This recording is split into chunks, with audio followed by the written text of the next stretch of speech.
Hello my friend, how are you doing? It's Wednesday morning here.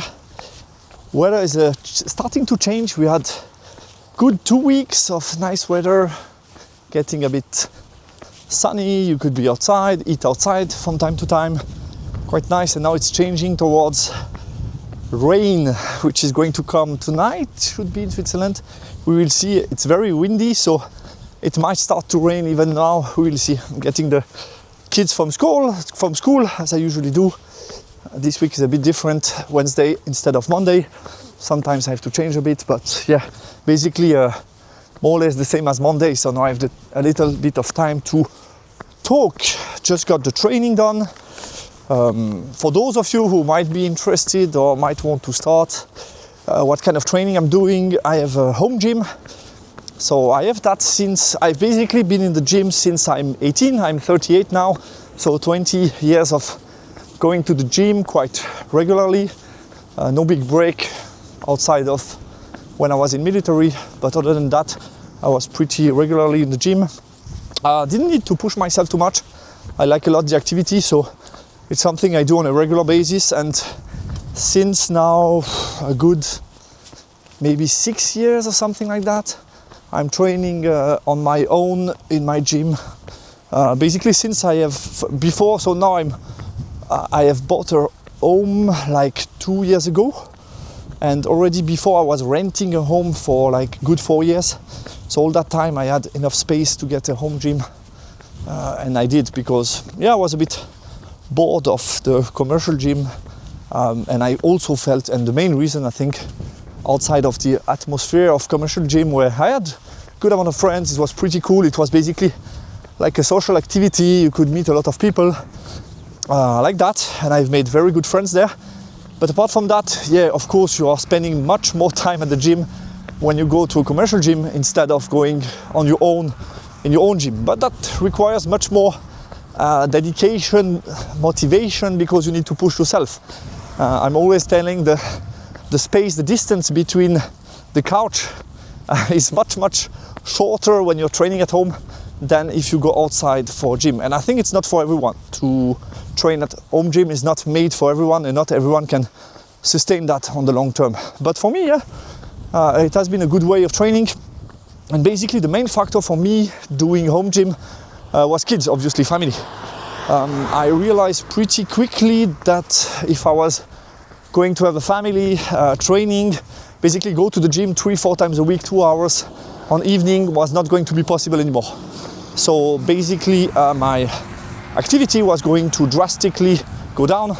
So either I had to accept that and train less and train like once a week, and have an effect or a consequence that a lot of dads, and I think parents in general, are having, which is basically you have kids and you don't spend too much time for yourself, or you just let go some of the sport activities, you train less, you get out of shape, you get less healthy, you start to have health problems and stuff. And I mean, that's a concern that a lot of parents have. They just do less sport when they have kids, and therefore then you don't feel as good as you were before, maybe something like that, and you put that on kids.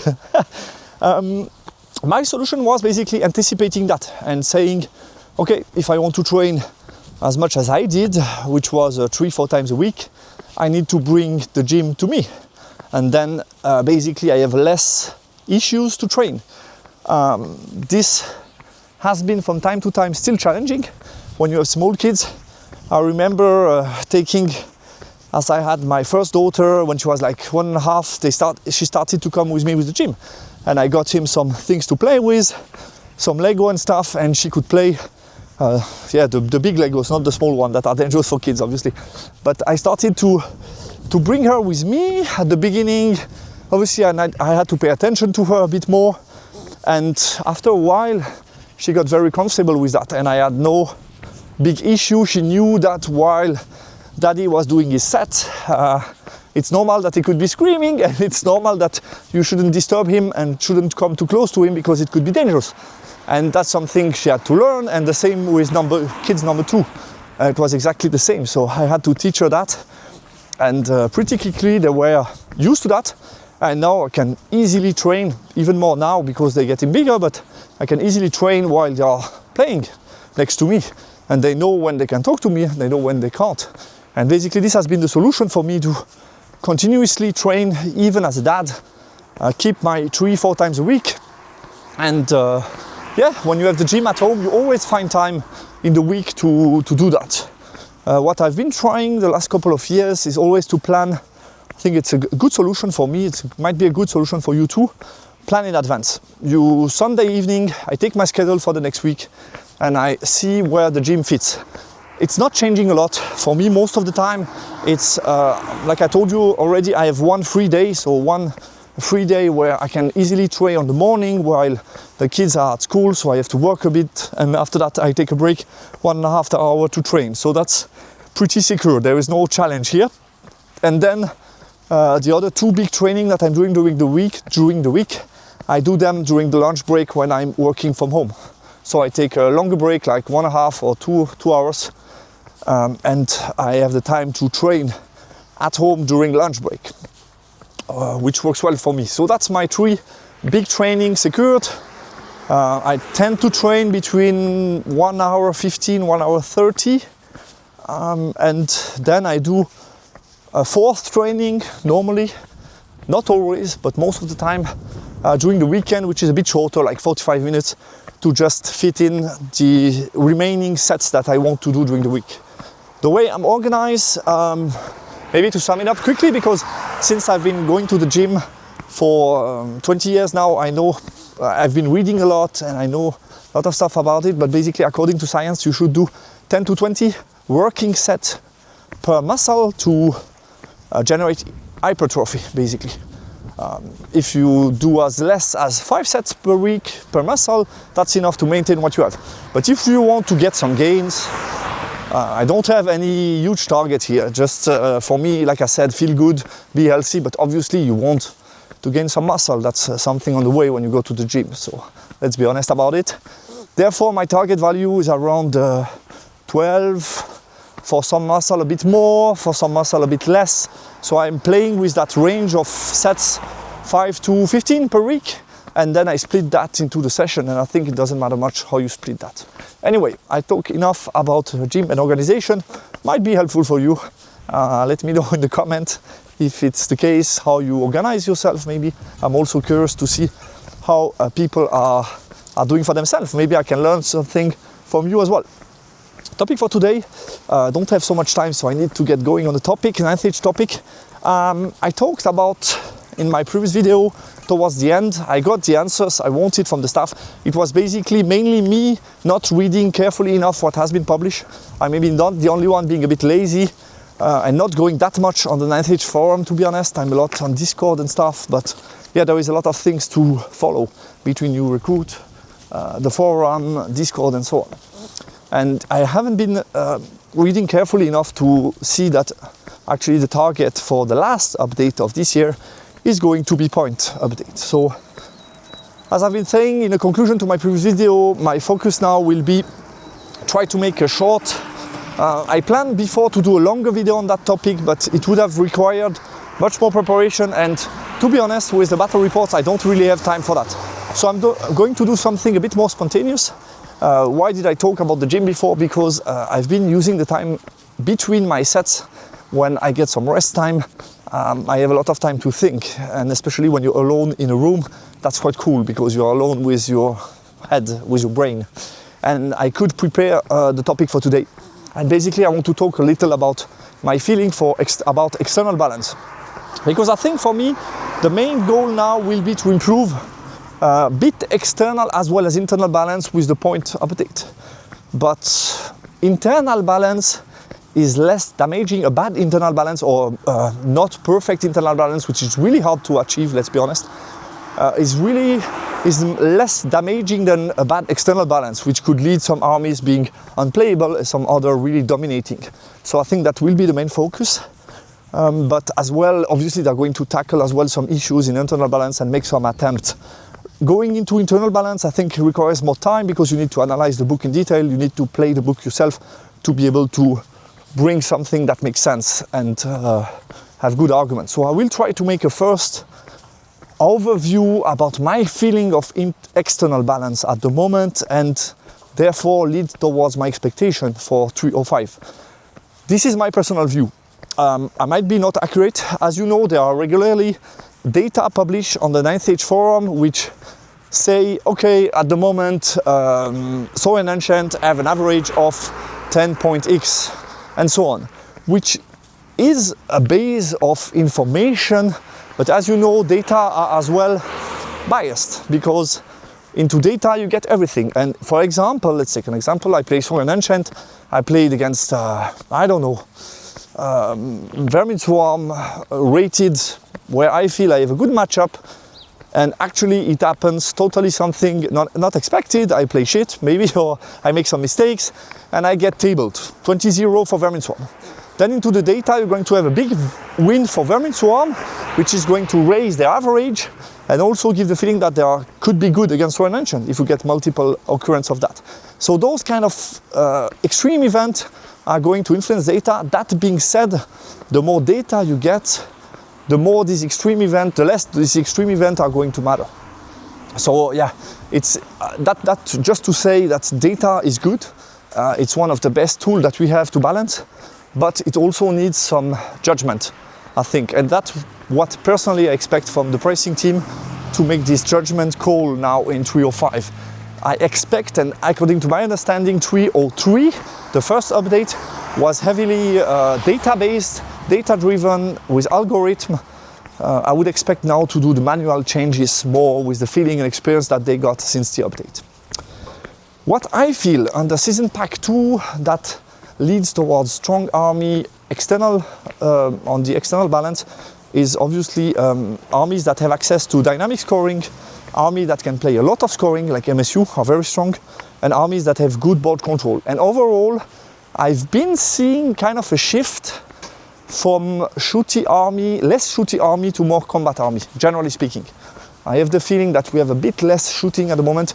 Even armies like Sylvan Elf that were heavily shooting armies are becoming more combat. We still have some shooty armies, don't get me wrong. The first example is obviously myself, who plays a lot of shooting still. But we are leaning towards more combat, because combat means also board control. And for all primaries of Season Pack 2, you need a lot of board control. So that's something you cannot ignore and just play avoidance, because you're going to lose all the primaries, and it's hard to compensate 3 points over 20 points. So that's something you cannot ignore, which has obviously an influence that some armies, I believe, are quite strong at the moment, mainly due to that aspect. And for example, KOE, which don't think the book is extremely strong. It's just that they are really good under Season Pack 2. Most primaries are good, they have good board control, and it's a solid book. But I struggle really to position it, because it feels really strong in the meta, but I don't really believe that the book is that much OP. So I put, for example, KOE, for me, is the line between the solid and the OP or overpowered. It's not really that much overpowered. I said already, I think external balance and most of internal balances have been better since the update 303, so they improved that clearly. But how did I position that? I feel at the moment that EOS, Dread Elf, are still in the category of the armies that are overpowered and that would need a bit of toning down in the update. What's for me is a clear sign for those armies, and especially EOS at the moment. You see how many top players are going, move to play EOS. Even players that are not originally or haven't played EOS since a very long time, starting to play EOS now. It's a clear sign when you see most ETC teams having somebody training on EOS. It's a clear sign that, it's a very strong army, and people are really considering bringing EOS for their ETC roster, which means something about the power level of the army. I think they are very strong. They tick the box MSU. They can bring a lot of bodies on the table. They have a lot of cheap unit. They have strong combo, strong mechanism within the book. So EOS stands as one of the strongest for me. Dread Elf, I think, is under the radar. They have been following pricing team. They have considered some change that they didn't do all of them in the last update, but I wouldn't be surprised to see another little nerfs on Dread Elf. Still, Dread Elf for me me personally is less of a concern than EOS, which I feel is more all around very, very good and has very few counters, while with Dread Elf you are always going to have counters. So I'm not thinking that Dread Elf is completely going to break the external balance and be leading all the way, but they are definitely one of the strongest armies. Why? Because they can bring MSU, lot of scoring, lot of combat power, they have good board control, and they are just very good externally speaking at the moment. So that would be my top 2. I think Warrior a bit, I didn't play Warrior since a long time, so I struggle really to know where to put Warriors. I think they are still very solid. I'm not sure that they are still overpowered. I've been seeing less complaints, so I don't really know about Warrior. For me it's more question mark. Maybe you have a feeling on them, you can let me know. Then I put a good amount of, also I put so EOS, Dread Elf for me in the category overpowered. I would expect some nerfs. Then KOE, Dwarvenhold seems really good due to what they can bring on the table, and for me are a bit on the line, a bit on the top of the solid armies that are really good at the moment, but don't seem that much overpowered. And then we have a good amount of armies that are, for me, in the category to be solid. So we have Infernal Dwarfs, UD, SA, probably Warrior of the Dark God, Vampire Covenant, Orc and Goblin, Sylvan Elf, Iron Elf. Seems okay for me. I didn't really make a rating between them, but they seems okay-ish. So my expectation wouldn't be not that many change. A couple of armies for me need a bit of help in the upcoming update. The most one that needs urgently help is Vermin Swarm. Definitely, that's my main expectation. I hope Vermin Swarm get a boost because at the moment they seem really to struggle. They've been having a new playstyle to learn, but they seem to struggle, so I think they need some boost to be back on the table. Been seeing a lot of Vermin Swarm player ditching the army book to play something else, so I really hope Vermin Swarm gets some help. And the other 3 armies that I think could be helped and would be happy to get some help are for me Demon Legion, Ogre Khan and Beastherd. I think all those 3 could see some help. I think they are playable, we see them on the table, but they still seem a bit below the rest for some reason. And maybe a little bit of helps with the point update would make them a bit better externally speaking. So that's very quickly my view at the moment. I didn't went into details. Obviously I'm biased because that's based on my games and what I saw from the result and games I observe. So that's not accurate at all. It's just a feeling that I wanted to give you, which allows me to go towards expectation for 305. Where I have a bit more expertise is obviously in the army books that I'm playing. And I will probably do at some point during the month of March what are my expectations for Infernal Dwarfs for 305. What do I expect? What would I do if I were the pricing team in terms of point change to improve slightly internal balance? I think external balance speaking, they are good. They struggle a little on primary. It's not that easy for them due to the nature of the book. We don't have that much MSU, not have that much going on the table, and we often need to play on the counter push. We are not that dynamic forward, so that will always make Infernal Dwarfs struggle a little on primary. That being said, you can still compete for them, but it's not that automatic and not that easy as it can be for KOE, for example. That's the reason why I wouldn't put them in OP, but I think it's a very solid book, but still interesting to analyze what can we do to improve internal balance. Anyway, I'm at school now, so I've been talking all this way to school. I hope it was interesting for you. I would have liked to have more time to talk about external balance, but I had to make it quick because I'm reaching school.